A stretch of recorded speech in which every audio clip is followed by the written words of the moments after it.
병원은 어떤 곳입니까? 국군병은 민간병원으로 비유하자면은 3차 병원의 기능을 하고 있습니다. 군에서 발생하는 환자들의 최종 치료를 담당하는 그런 역할을 하고 있습니다. 그 중에서도 특히 이제 우리 그 중령님이 계신 곳은 이제 외상센터. 네, 맞습니다.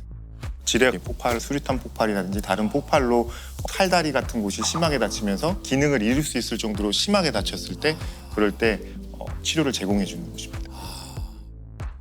이게 이제 얼마 전에 쥐레를 밟은 한 병사가 걸을 수 있게 됐다라는 뉴스를 좀 봤는데 예. 지뢰를 밟고 발목을 절단할 위기에 처했던 병사가 6개월 만에 두 발로 걸을 수 있게 됐습니다. 그 우리 그 병사분의 그 발 뒤꿈치 이식 수술을 집도하신 선생님이시라고 그래요. 아, 예. 아, 그렇군요. 이게 그 저희 그 실명을 이게 좀 밝혀도 괜찮을지 모르겠습니다. 아, 네. 환자랑도 얘기를 했고 아, 그렇습니까? 그리고 또 국가를 위해 헌신하다가 다친 장병이고 영웅이죠. 영웅이기 때문에 맞습니다. 당연히 이름을 또박또박 말해줘야 된다고 생각합니다. 아, 그렇습니다. 예. 그러면은 제가 얘기를 드리겠습니다. 우리 그 표정호 일병님이신데 네, 맞습니다. 예. 아니 이게 저 사고가 난 게 혹시 언제인지? 사고는 2022년 10월경에 발생을 했습니다. 이게 지뢰 관련 작업을 하다가 이렇게 폭발을 하면서 손상을 입게 되었습니다. 이게 혹시 그 지뢰 제거 작업이나 탐지 활동을 하시다가 예. 이 사고가 나신 건가요?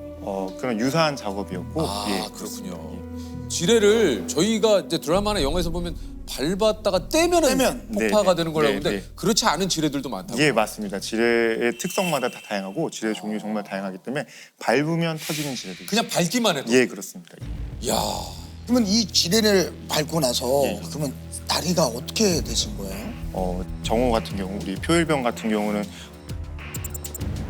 환자 헬기 통해서 내원했고 소생실에서 환자를 처음에 봤습니다. 근데 너무 애띠게 생겼는데 발에 이제 칭칭칭칭 감고서 이제 피가 이렇게 묻어 있는 그런 붕대를 감고 왔었고 뒤꿈치 쪽에 심하게 산산조각 나 있었고 형체를 알 수 없었던 상태였습니다. 그래서 2차 감염이 될 경우에는 다리 절단뿐만 아니고 그 절단조차 늦어질 경우에는 환자가 사망에 이를 수도 있습니다. 예.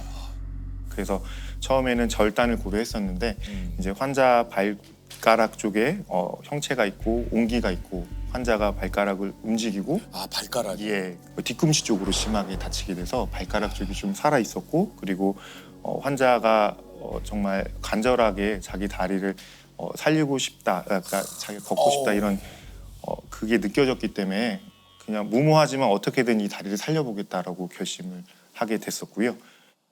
사실 지뢰 환자들이 특히 저는 제 가슴이 아프거든요. 이게 본인이 예상할 수가 없잖아요. 그리고 사실 20살 막 넘은 애들이잖아요. 그래서 지뢰 환자에 대한 고민이 항상 있었기 때문에 그래서 발가락 움직이는 거 보고서 잘하면 걷게 할 수 있겠다 이런 생각을 했고요.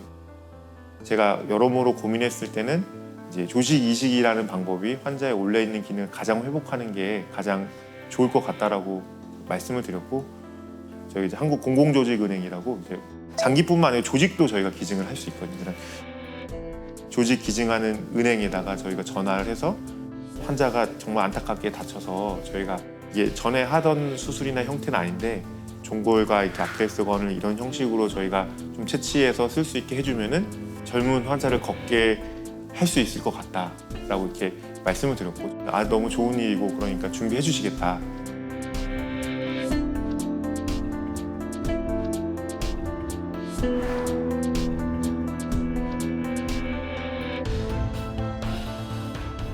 어떻습니까? 이거 사실 판단하기가 예. 이렇게 결정을 했지만 좀 두렵거나 하진 않으셨어요? 당연히 엄청 두려웠습니다.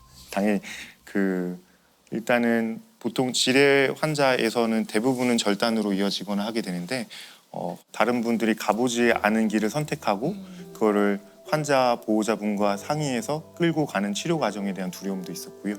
그리고 만약에 이 치료를 시행해서 오히려 최종 결과가 절단을 하게 된다면 처음에 절단했던 것보다 더 환자에게 나빠질 수 있다는 그런 충분한 걱정이 있었기 때문에 한마디로 안 한만 못하게 되는 맞습니다. 경우가 예, 있겠네. 그런 거에 대한 부담감이 굉장히 심습니다. 근데 결국 환자의 의지가 강했기 때문에 그랬기 때문에 저희가 용감하게 결정을 할 수 있었던 것 같습니다.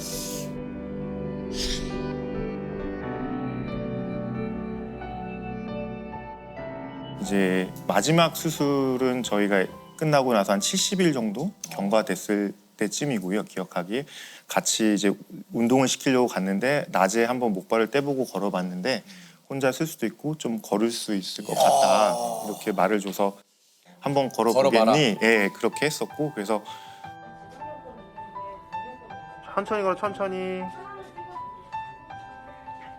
정면 보고 천천히 걸어 왼발을 높게 들어 정우야 왼쪽 무릎을 의식적으로 높게 들어 그래야지 나중에 오른쪽에도 힘이 생겨 무릎을 좀 더 알았지?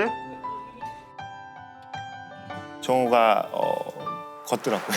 야. 그래서 정말 야, 이거 얼마나 큰 감동이었겠습니까? 예, 맞습니다. 막 저도 애가 둘 있는데 애기들이 첫 걸음 할 때 보듯이 그런 느낌이고 또 혹시라도 잘못되거나 넘어지거나 할까 봐 혹시 그럼. 걱정되는 예. 마음도 있고 딱 그런 마음이었습니다. 표일병님께서 뭐 우리 저기 주님께 뭐라고 얘기 안 하시던가요? 저도 그때 뭐라고 말했었는지 잘 기억을 못 하다가 동영상 찍어놓은 거를 제가 한번 그러니까. 어제 봤어요. 그랬더니 제가 정호야 내 약속 지켰다 이렇게 말을 하더라고요. 그랬더니 정호가 맞습니다 이러더라고요. 그렇게 해서 예, 그 말로 서로 좀 믿음이 있었고 아. 예, 그래도 그렇게 지킬 수 있어서 되게 고마웠습니다. 이게 그 사람만 있으면 된다고 생각하셨다는 그 표일병님의 그 어머님 인터뷰가 네. 굉장히 또 좀 가슴을 저릿하게 했는데 예. 사람만 있으면 됐다는 생각이었고 이제 애가 한 열 몇 시간 수술 받고 나서는 선생님이 이제 목숨은 괜찮다. 이 부모님도 처음에는 아까 얘기하신 대로 좀 수술하는 걸 좀 불안해하셨다 그래요. 저는 당연하다고 생각하고요. 일단은 제가 처음에 수술 들어가기 전에 너무 응급한 상황이기 때문에 전화로 만약에 수술이 빨리 끝나면은 다리를 자르는 거고 수술이 길면은 내가 다리를 살리는 수술을 하는 거니까 수술이 너무 길더라도 걱정하지 마시라고 불안해하지 하고 마셔라. 예, 그렇게 하고 수술 들어갔었고 1차 수술 끝나고 이제 보호자분 얼굴은 처음 뵙게 됐습니다. 그때 유사하게 수술했던 사람들 친구들 그런 케이스 보여주고 이렇게 설명드리면서 어려움은 있겠지만 같이 상의하면서 우리 해보자. 같은 편이 돼서 원팀이 돼서 같이 극복해보자라고 말했고 보호자분도 저희를 믿고 환자를 맡겨주셔서 저희가 더 열심히 치료를 잘 마치고 있습니다 지금. 안녕하세요. 저는 표일병 엄마입니다.